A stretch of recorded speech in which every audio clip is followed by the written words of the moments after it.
శ్రీ సాయిరామ్. సర్వదేవతాతీత స్వరూపులు భగవాన్ శ్రీ సత్యసాయిబాబా వారి దివ్య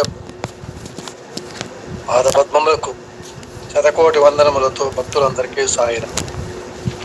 శ్రీకృష్ణుడు శ్రీ సత్యసాయి గ్రంథములో స్వామి నేను శాశ్వతుడను అని చెప్తున్నాను. ఒకరోజు రాత్రి మయూర్ అనే రీసెర్చ్ స్కాలర్ మరికొందరు విద్యార్థులు బృందావనంలో భగవాన్ బాబా మందిరంలో క్రింద అంతస్తు గదిలో పడుకున్నారు. వారిలో ఒక సీనియర్ లెక్చరర్ కూడా ఉన్నారు. మేడ మీద గదిలో భగవాన్ బాబా ఉన్నారు. ఆ లెక్చరరు మయూరు ఇద్దరు చాలాసేపు స్వామి చిన్ననాటి రోజుల గురించి, లీలలు మహిమల గురించి మాట్లాడుకుంటూ గడిపారు. అప్పుడు మాటల సందర్భంలో మయూర్ ఆ లెక్చరర్తో, సార్, స్వామి సన్నిధికి వచ్చిన తర్వాత అప్పటి నుంచి ఇప్పటి వరకు ఆ స్వామిని వదిలిపెట్టకుండా ఉన్నవారు ఎవరూ లేరు కదా. 10-15 సంవత్సరాలు ఒక బృందం వారు స్వామికి సన్నిహితంగా ఉంటున్నారు. తర్వాత వేరొక బృందం వారు 10-15 సంవత్సరాలు స్వామికి సన్నిహితంగా ఉంటున్నారు.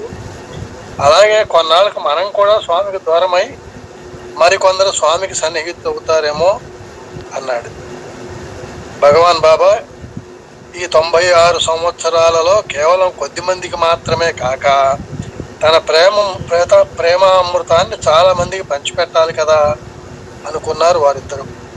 మరునాటి ఉదయం దర్శనం అయిన తర్వాత స్వామి ఫైనల్ ఇయర్ విద్యార్థుల్ని తనతో ఫోటోలు తీసుకోవడానికి అనుమతించారు. తోటలో ఒక చోట భగవాన్ బాబా నిలబడ్డారు. ఒక్కొక్క విద్యార్థి వస్తున్నాడు. స్వామి ప్రక్కనే నిలబడి ఫోటో తీయించుకొని వెళ్తున్నాడు. అలా ఒక్కొక్క విద్యార్థి వస్తున్నాడు, స్వామితో ఫోటో దిగుతున్నాడు, వెళుతున్నాడు. ఈ విధంగా 300 మంది విద్యార్థులు జరిగింది. అందులో మయూర్ కూడా ఉన్నాడు. మయూర్ స్వామి పక్కన నిలబడి ఫోటో తీయించుకుని వెళుతుండగా ఒకసారి స్వామి మయూర్ని చూచి, ఏయ్ మయూర్, చూస్తున్నావా? వచ్చేవారు వెళ్ళేవారు కానీ స్థిరంగా ఉన్నది స్వామి ఒక్కడే. స్వామి నిత్యుడు, శాశ్వతుడు అన్నాడు. ఆ మాటలకు మయూర్ భయంతో వణికిపోయాడు.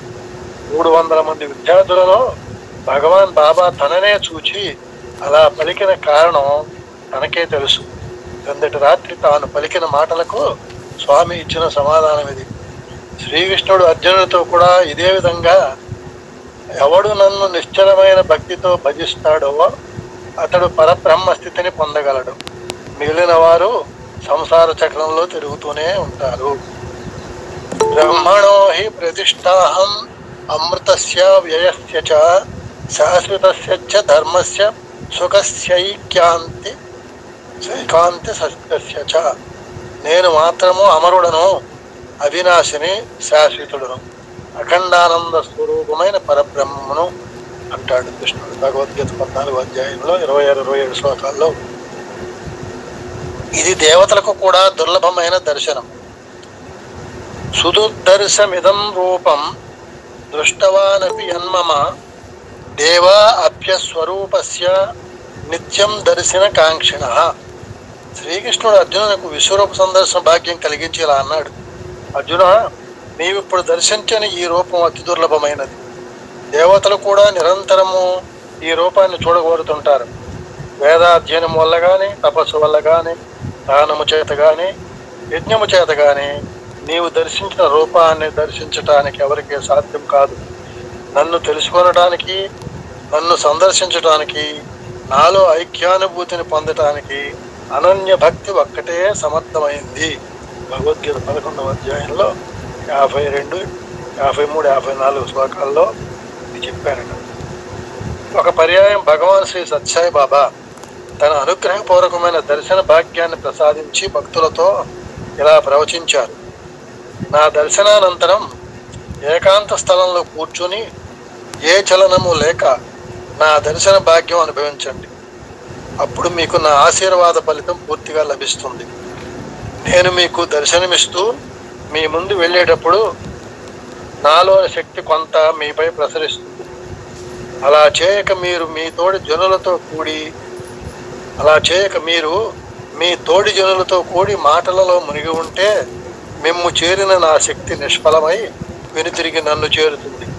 మీరు ముఖ్యంగా గమనించవలసిన విషయం ఏమిటంటే, నేను దేనిని వీక్షించినా అది శక్తివంతమై మార్పు చెందుతుంది. అదేవిధంగా మీరు దినదినము మార్పు చెందుతున్నారు. నా దర్శనం వల్ల మీరు పొందే లాభాన్ని అన్నిటికీ చులకనగా చూడకండి.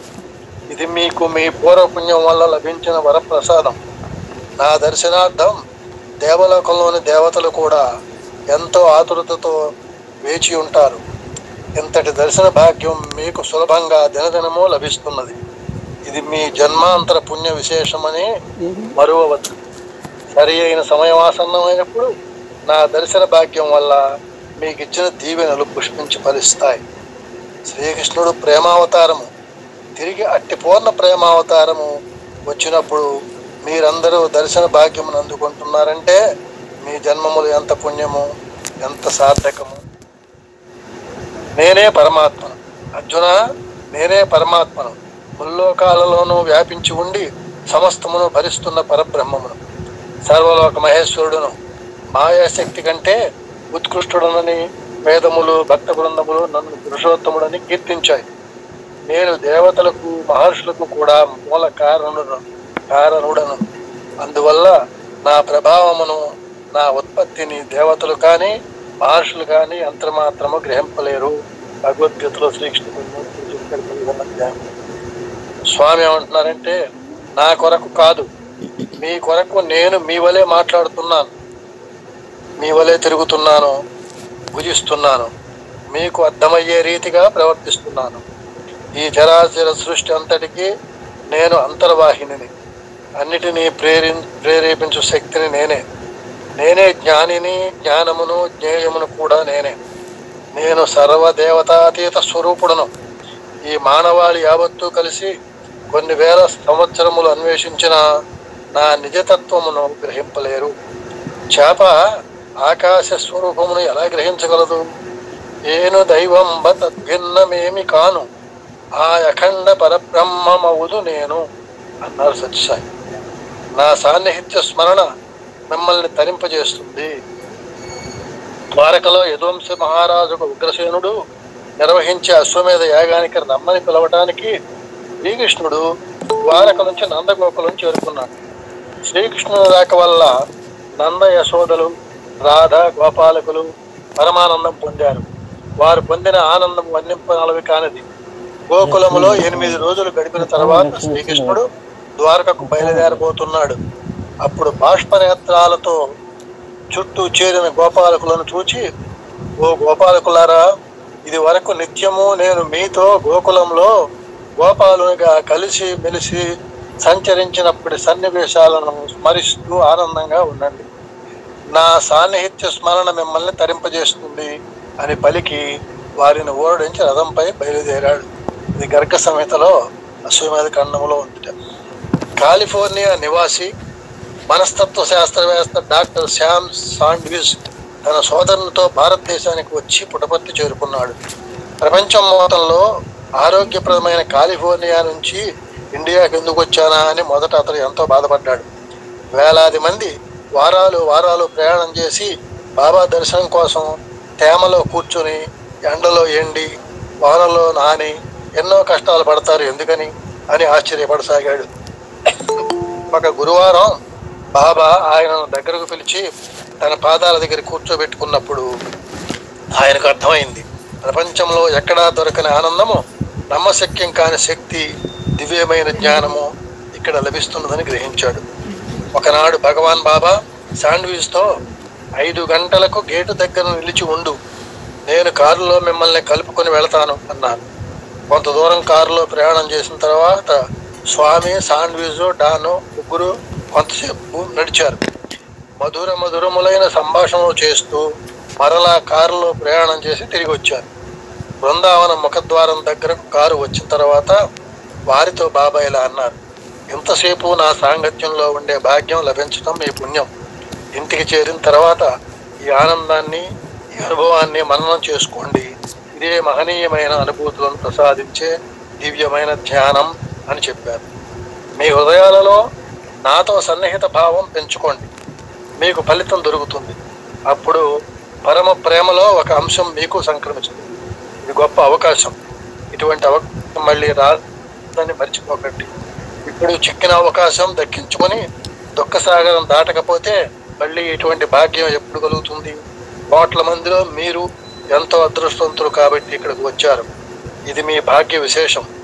రామ, కృష్ణ, శివ, శక్తి మొదలైన ఏ మహామంత్రాలు ఉన్నాయో వాటన్నిటి యొక్క శక్తి సత్యసాయి అనే మంత్రంలో ఉంది. మొదట నన్ను చూశాక మీరు నన్ను విశ్వసించారు. ఆ విశ్వాసాన్ని చివరిదాకా నిలుపుకోండి. ఆ విశ్వాసాన్ని ఏది తెరింప చేయకుండా చూసుకోండి.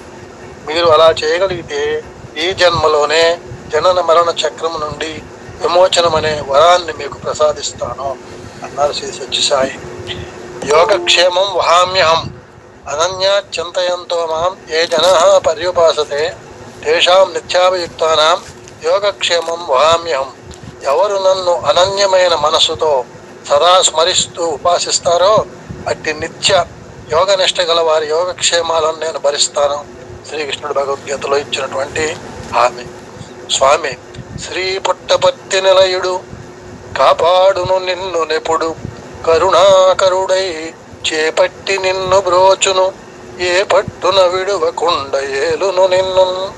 శ్రీ పుట్టపర్తి నిలయుడు కాపాడును నిన్ను నెప్పుడు కరుణాకరుడై చేపట్టి నిన్ను బ్రోచును ఏ పట్టున విడువకుండ ఏలును నిన్ను. శ్రీ స్వయంగా స్వామి చెప్పినటువంటి హామీ పద్య రూపంలో. శ్రీ పుట్టపర్తి వాసుడు నిన్ను ఎల్లప్పుడూ కాపాడుతాడు. కరుణాంతరంగుడై నీ చేయి పట్టి నిన్ను రక్షిస్తాడు. ఎట్టి పరిస్థితుల్లోనూ విడవకుండా నిన్ను ఆదుకుంటాడు. ప్రభువును సందేహించకు. సత్యసాయి వారు చెప్పినటువంటి మాట. సర్వం శ్రీ సత్యసాయి పరబ్రహ్మార్పణ వస్తు. ఓం శాంతి శాంతి శాంతి.